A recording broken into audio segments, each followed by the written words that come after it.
Kamu tahu gak sih, dulu ada rumah tua yang disebut rumah Belanda di kampung sebelah. Dan neneknya Pardi pernah mengalami kejadian yang bikin bulu kuduk berdiri. Rumah itu memang kuno bangunannya, sejak zaman kolonial. Kayunya sudah lapuk, jendelanya besar dan berderit.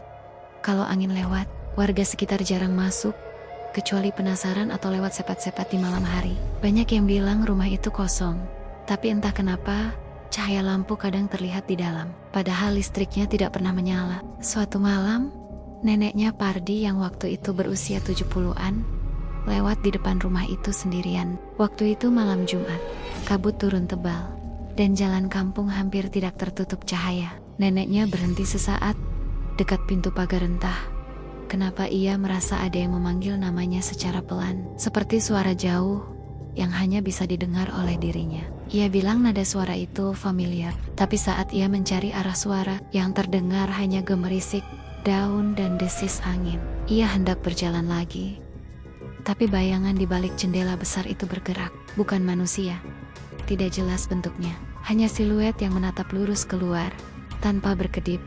Nenek Pardi langsung merinding. Ia bilang bukan takut biasa, tapi seakan ada yang memperhatikannya jauh lebih lama daripada logika memungkinkan. Dengan napas cepat, ia berbalik dan berjalan cepat. Baru beberapa langkah, ia merasa sebuah tangan dingin, seolah menyentuh punggungnya, meski tidak ada siapa-siapa. Sesampainya rumah, ia langsung masuk, mengunci pintu, dan tetap bergeming sampai pagi. Keesokan harinya, saat cucunya Pardi memeriksa daerah sekitar rumah Belanda, tidak ada satupun jejak kaki kecuali jejak neneknya sendiri, dan satu jejak samar di tanah yang tidak punya arah masuk atau keluar. Sejak kejadian itu, neneknya Pardi tidak pernah lagi lewat dekat rumah itu saat malam. Ia selalu berkata dengan suara pelan, rumah itu bukan tempat tinggal lagi, tapi tempat yang melihatmu sebelum kau melihatnya.